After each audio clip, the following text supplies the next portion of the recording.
Hello and welcome to helpyourmath.com. In this video, we are going to review simplifying expressions with exponents using the properties of exponents. First, let's review the needed properties of exponents that we're going to see in this video. First, we have same base multiplication. For same base multiplication, that's something like if we have a to the m times a to the n, so that's the same base because they're both base a, we can simplify this into having just one single a by adding the exponents, a to the m plus n. Same base division, this is when we have a to the m over a to the n. And the general way we explain this property is we say, well, we can subtract. So this would become a to the m minus n. However, when we get a little bit more comfortable with same base division and the problems get a little more sophisticated, the exponent in the numerator might not always be bigger than the exponent in the denominator, which would cause this to have a negative exponent, which we typically don't like. To avoid having an additional negative exponent that we'll then have to deal with later, my suggestion is if the exponent in the denominator is greater, then write it so that the expression ends up in the denominator. So if n is bigger than m, I would write it as 1 over a to the n minus m. This way we don't have to do an additional step. That would just be the final simplified version of that particular base. Power to a power. If we have a to the m raised to the power of n, to simplify this, we would multiply the powers, and this becomes a to the m times n. The distribution property of exponents says if we have two unique bases, so if we have a times b to the m, we distribute the exponent to all unique bases. This would become a to the m times b to the m. And what's really important is that if we do have a coefficient, so if it said 2ab, 2 is its own unique factor, and we would also distribute the exponent to that base 2, and so then we would have 2 to the m times a to the m times b to the m. And the last one is if we have a negative exponent. So a negative exponent, the negative part of it means take the reciprocal. So if we have a to the negative m, it's saying take the reciprocal of this thing. And that would end up being 1 over a to the m. Once you take the reciprocal, you've done the operation that is the negative part of that exponent, and then that would be, we would just have 1 over a to the m from there.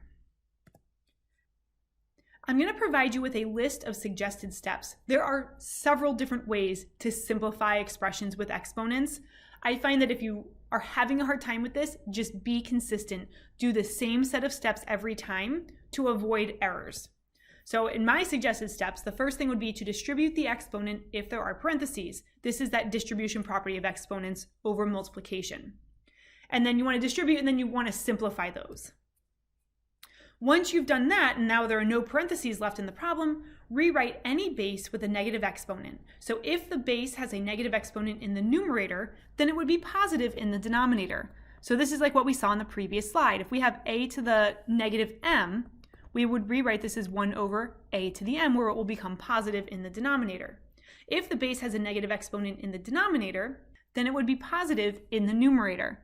So this would be if we had 1 over a to the negative m, this would be either a to the m or a to the m over whatever else is down there, but it would move from the denominator either to the numerator, or if there was nothing else in the problem, then it would just be a standalone a to the m. Next, we want to combine the same base factors in the numerator and denominator. This would be using the same base multiplication because we're only looking at the same bases in the numerator, which would be separated by multiplication. And then separately, we would look at the same bases in the denominator, which would also be connected via multiplication. Then we want to simplify the coefficients, those are those number bases, by dividing out common factors. A very common mistake is we get so wrapped up in the properties of exponents, we start applying them to the numbers, but that's not how we simplify numbers. If I have 6 over 9, even if that was like 6a to the 7th, b to the 4th, over 9a to the 12th, b to the 5th, that's still 6 over 9. We simplify this by dividing out common factors. So I know 6 and 9 are both divisible by 3. And if I divide them both by 3, then the coefficients become 2 over 3 times whatever the other things happen, whatever happened to a and b. So make sure with the numbers, be consistent, divide out common factors. Simplify the variable base factors using the same base division property. And I would, of course, suggest keeping those exponents positive by deciding where there are more factors of that particular base. So will there be more in the denominator, in which case you want to subtract the exponent from the denominator by the numerator, or in the numerator. And then my last little tidbit is that a final answer should have exactly one of each unique base. So a final answer, if we have an A and a B, I should only see one base A and one base B, and it really even shouldn't say exactly, at most, because maybe the base A is canceled and now there is no base A. So we shouldn't see more than one, I should say. There should not be more than one. I shouldn't see an A in the numerator and an A in the denominator. That means we could have continued to simplify.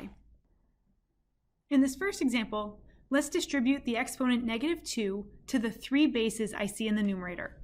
So we're going to rewrite it as 3 to the -2, and then it's going to be n to the -5 to the -2, multiplied by p to the -1 to the -2.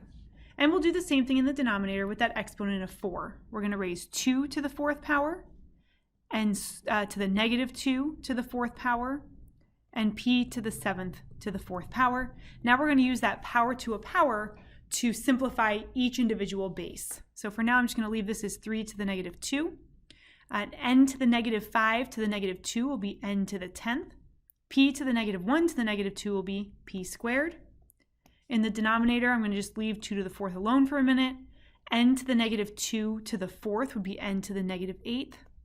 P to the 7th to the 4th would be p to the 28th, because 4 times 7 is 28. So now anything that has a negative exponent, let's move it. If it's negative in the numerator, it will be positive in the denominator. If it has a negative exponent in the denominator, it will be positive in the numerator. So 3 to the -2, that wants to move down to the denominator. I'm going to write this as 3 squared. N to the 10th will stay where it is. P squared will stay where it is. In the denominator, 2 to the 4th is happy where it is. N to the -8th is going to move up. And p to the 28th will stay in the denominator. Now everything has a positive exponent. Now I'm going to work across the numerator to simplify as much as I can. I see 2 base n's, so I'm going to combine those using the same base multiplication property. N to the 10th times n to the 8th will be n to the 18th, because remember, I'm going to add those together. And then p squared will just stay p squared.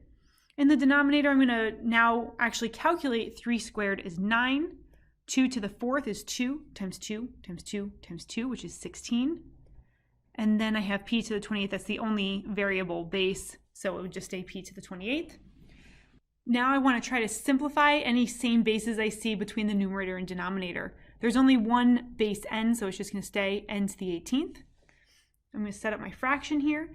So I have p squared in the numerator. I have 2 factors of p in the numerator. I have 28 factors of p in the denominator. There are far more factors of p in the denominator, which means the p squared will cancel. And that would leave behind a p to the 26th in the denominator, right? This one's going to cancel out. This one we're going to lose 2 factors, so we would subtract it by 2, the exponent by 2. And then here we have 9 times 16, which is 144. So the simplified version of this will be n to the 18th over 144 p to the 26th. In our next example, I'm going to do the same thing. I'm going to start by distributing the exponent of -4 to the 3 bases I see in the numerator. Because this time that coefficient is negative, I will put the negative inside parentheses. This is -2 to the -4, x to the 8th to the -4, y to the -2 to the -4.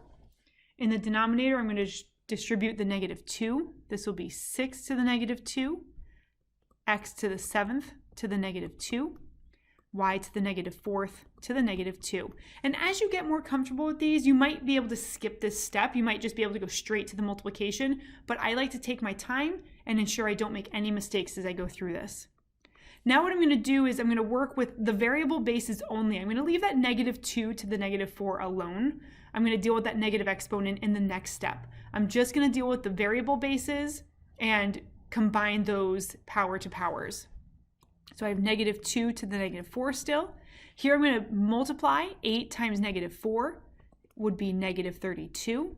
Y to the -2 to the -4 becomes +8. In the denominator, I'm going to leave this alone for now. That's the next step. I'll deal with that.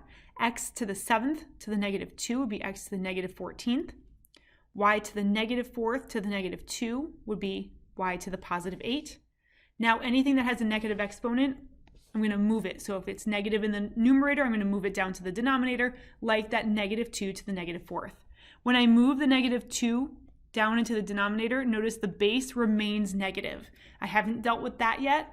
All I've done is I've switched it from the numerator to denominator, which makes the exponent change its sign.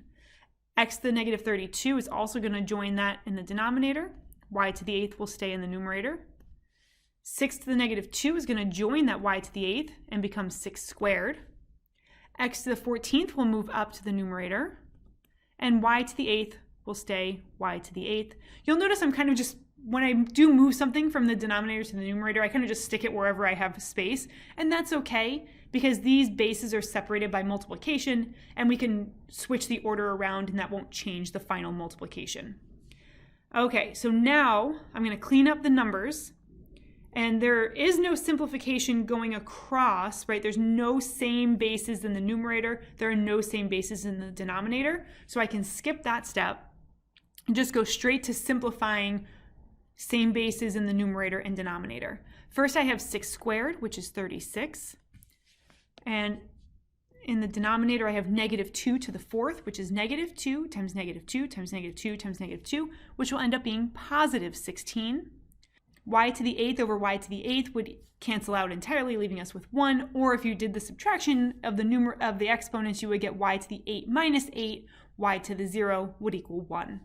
With the x's, I have 14 factors of x in the numerator. I have 32 factors of x in the denominator. So we can cancel out 14 of those factors. 32 minus 14 is 18. And now I'm almost done, but I do have 36 over 16, which they do have a common factor of 4. I'm going to divide both 36 and 16 by 4. 36 divided by 4 is 9. 16 divided by 4 is 4. So my final answer, I have 9 over 4x to the 18th. These have been examples of simplifying exponents. These have been examples of simplifying expressions containing exponents. Thank you for